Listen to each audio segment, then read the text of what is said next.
Fala aí, criaturas! Hoje vamos começar uma aula sobre a teoria celular. E nada mais justo do que uma foto linda, maravilhosa como essa, na qual temos um glóbulo branco, que, por incrível que pareça, é esta coisinha aqui cinza, que está devorando essas esferas que são esporos de fungos. Sim, um glóbulo branco humano comendo fungos. Isso é uma foto em um microscópio potente, claro. E para a gente falar de célula, temos que saber do microscópio. Então, iremos começar com uma introdução à citologia, que nada mais é que o estudo das células, que nasceu quando descobriu-se um mundo novo, quando inventaram um brinquedinho chamado microscópio. Como que surgiu o microscópio?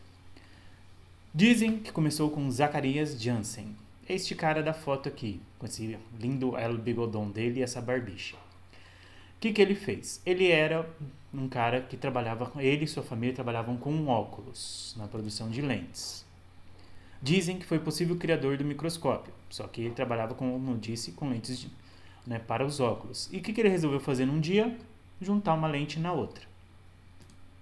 Criou um tubo, como vocês podem ver, e nessa parte colocou uma lente e na outra ponta outra. E nasceu assim um microscópio. Também é o que a gente pode chamar de luneta. Ele viu que isso poderia aumentar muito a visão dos objetos, né? É o famoso zoom da câmera que a gente usa hoje em dia. Só que ele não deu conta do potencial desta ferramenta, né? Isso foi o quê? Em torno do século XIII, se não me engano. Aí, passaram-se alguns séculos, veio Antoine van, não sei pronunciar, Leeuwenhoek. É um xingamento. Esse cara, com esse cabelo lindo, maravilhoso, resolveu o quê? Melhorar a ideia do microscópio e criou um com apenas uma lente, só que ele conseguiu descobrir um mundo totalmente novo. Esse é o microscópio que ele criou. A lente, por incrível que pareça, é essa bolinha bem aqui pequenininha. Esse coisa que parece um prego é onde ele colocava as coisas para ele observar. Com esta alavanca aqui, ele aproximava e afastava da lente para ele poder observar melhor os objetos, as coisas que ele olhava. O que ele olhou? Ele olhou saliva, gota de sangue, a água. E quando ele observou a água, ele observou isso. Diversas criaturas microscópicas que hoje nós sabemos que são protozoários e algas. Por incrível que pareça, ele conseguiu observar tudo isso em uma única gota d'água. Sabemos que alguns desses aqui, como esses aqui que eu estou apontando com a seta, são protozoários. Outros, como esses e esses, são algas, que ele conseguiu observar. Então, ele conseguiu identificar muita coisa, né? E também conseguiu descobrir que a gente anda num ambiente extremamente contaminado, né? Imagina o toque que esse cara deve ter desenvolvido depois de observar que a água que ele toma é cheia desses micro-organismos, né? Aí vem a importância de ferver a água se ela não é tratada. Isso em torno do século XVI, XVII já. E com essa descoberta dele, muitos outros cientistas começaram a desenvolver e estudar mais ainda. Tanto que avançamos no tempo e temos Robert Hooke. Este cara aqui. Vocês estão vendo que o cabelo, gente, deles na época era uma coisa maravilhosa, né? Então, você viu que ele foi de 1635 a 1703, então em torno do século 17 e 18. Ele fez um microscópio um pouquinho mais complexo, porque ele usou duas lentes. Olha que coisa linda esse microscópio dele. Então tinha uma lente aqui em cima, outra aqui embaixo. E ele podia o quê? Com essa haste dar o que a gente chama de zoom. E isso aqui é uma luminária para o quê? Refletir luz de uma lamparina que, no caso, não está acesa, que ficaria a chama aqui. Ela é refletir aqui para ele poder observar melhor. O que ele observou? Ele observou melhor a estrutura dos insetos, como essa formiga. E esse bichinho aqui, lindo, maravilhoso, que é a pulga. Ou seria um piolho? Sinceramente, estou na dúvida. Mas creio eu que seja uma pulga. E células vegetais. Isso aqui é uma célula de cortiça. Para quem não sabe o que é cortiça, é a rolha, a famosa rolha. Aquela rolha que usa para tampar o quê? Os nossos queridos, né, as nossas queridas garrafas de vinho. E se vocês observarem, ó, elas são o quê? Diversos quadrinhos, né? São vários e vários quadradinhos. E Robert Hooke, quem criou o termo célula, né? Ao observar a cortiça, ele viu que se pareciam com celas, pequenos espaços quadrados. Aí nasceu o termo que a gente usa até hoje, chamado célula. Então, aí, com o avançar dos anos, foram criando os microscópios mais potentes. Tanto que os microscópios atuais permitem que observemos as células virais, como o coronavírus. Um mundo novo, com micro-organismos complexos, como esse aqui é o famoso tartígrado. É um animalzinho microscópico que vive em todos os ambientes praticamente. Esse animal consegue sobreviver até temperaturas baixíssimas, como 80 graus a menos, né, que zero. E até no espaço sideral você pode encontrar essas criaturinhas vivas lá. São seres microscópicos que habitam todos. Parece uma máquina de guerra, né? Podemos ver vírus. Esse aqui é um vírus que ataca bactérias. Por incrível que pareça, parece uma nave espacial, mas é um vírus. Podemos ver até os cromossomos. Isso aqui é o material genético que constitui os seres vivos. Isso aqui é o que garante que você é um ser humano. É o que garante que um cachorro é um cachorro. Isso aqui está dentro do núcleo celular. É algo muito, muito, muito pequeno mesmo. Mais adiante vamos estudar sobre isso. Isso é para vocês aprenderem hoje a potência, né, e a imensidão que é uma célula. E por falar em célula, vamos ver como é uma célula. Né? E graças ao microscópio nasceu a teoria celular, criada, né, por Theodor Schwann e seu coautor Matthias Schleiden.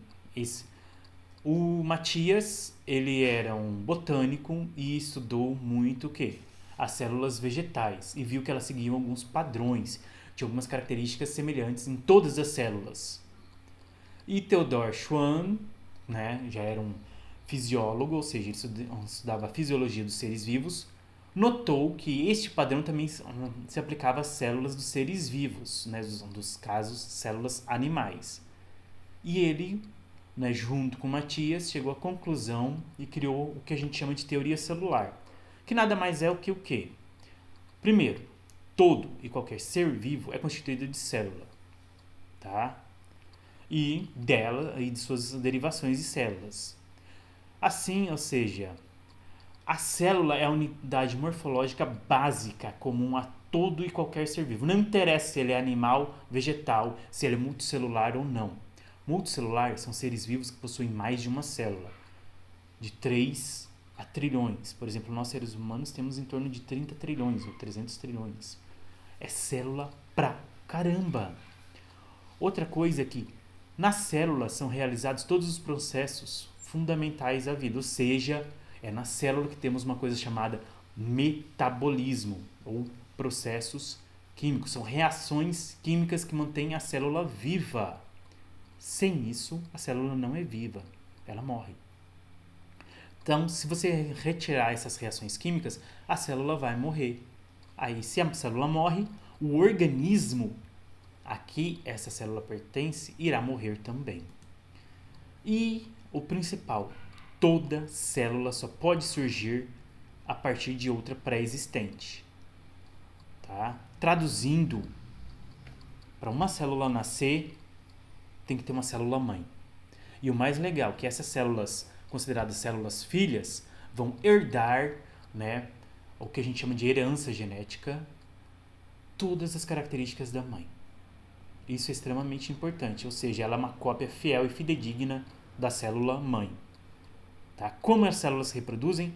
pelo que a gente chama de divisão celular, algo que será abordado mais à frente. Deu pau aqui. As células. As células, como vocês podem ver aqui, elas têm tamanhos, formatos, funções e tipos diferentes. Por exemplo, ó, essa célula grande aqui é um óvulo. O óvulo é uma célula que todas as mulheres produzem, que serve para a reprodução. E temos aqui, ó, essa coisinha compridinha aqui, um espermatozoide. Olha a diferença de tamanho. O espermatozoide também é uma célula reprodutora, só que só homens, né, ou criaturas do sexo masculino produzem. A junção do espermatozoide com o óvulo vai nascer, né, no caso do ser humano, um ser humaninho, né, um bebê. Aqui, ó, temos do lado, ó, lembra o glóbulo branco aqui do fundo? Olha ele aqui, ó, representado. Isso aqui é uma ameba, um paramécio, um vorticela. Um vorticela é um tipo de protozoário. A euglena é uma alga e olha só, ela tem rabo. Essa célula nervosa, ela constitui seus neurônios. Olha o formato dela, que estranho. Esse aqui é um glóbulo vermelho, aquela célula que dá cor ao seu sangue. Essas duas são células musculares. Essa aqui é uma estriada, essa é uma lisa. Para vocês verem as diferenças das células. E isso aqui, ó, basicamente o quê? De um pequeno grupo de seres vivos. Aqui, ó, célula do cabelo. Olha como ela é estranha. Parece um monte de placas. Ó, um protozoário. Esse aqui também é outro tipo de protozoário, chamado de dinoflagelado. Olha o neurônio. Parece uma teia de aranha. Esse aqui é outro tipo de protozoário, esse aqui também. Olha só as diferenças e formas e funções que elas têm. Contudo, elas têm características básicas e comuns. É o que a gente vai ver agora. Primeira coisa que vocês têm que sacar que são dois tipos de grupos. As células podem ser procariontes. O que é uma célula procarionte? É uma célula mais simples.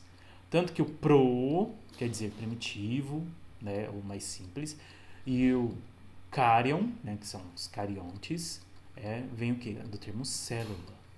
Aqui nós temos o quê? Uma bactéria. As bactérias são células procariontes. É o único grupo de seres vivos até hoje que são procariontes. E temos as eucariontes, que são todas as demais células, que podem ser de protozoários a células vegetais ou animais. O que tem em comum? 3 coisas. Uma membrana plasmática. Tá aqui, ó, membrana plasmática. Vamos procurar aqui a nossa membrana plasmática. Ó, membrana plasmática, aqui, ó, delimitando a nossa célula vegetal. Vai ter citoplasma, que é essa região aqui que preenche todo o interior da membrana. Que tudo que tem dentro aqui está no citoplasma. Olha aqui, vamos caçar, ó, citoplasma aqui, ó, também, ó, toda essa região interior. Aqui também citoplasma. E material genético. No caso dos procariontes, nós chamamos de nucleoide, que é essa linha preta aqui dentro. Já nas eucariontes, temos um núcleo que contém o material genético. Tá? É aqui dentro que vai ter, tanto aqui quanto aqui. Essas são as 3 características comuns a todas as células, sendo eucariontes ou procariontes, não interessa. Aí, já nas eucariontes, vamos ter mais coisas, como o núcleo, nucleolo, que está aqui, tanto aqui quanto aqui.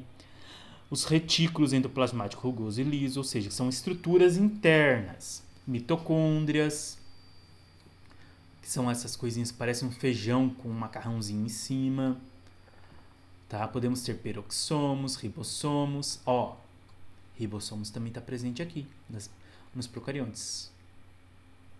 Tá? Que são essas pequenas esferas aqui. São os ribossomos. São extremamente importantes porque é graças a eles que as células conseguem ter um metabolismo celular. E temos algumas variações. Por exemplo, na célula vegetal, ela tem um vacúolo grande, uma parede celular espessa, tanto que quando a célula morre, essa parede continua.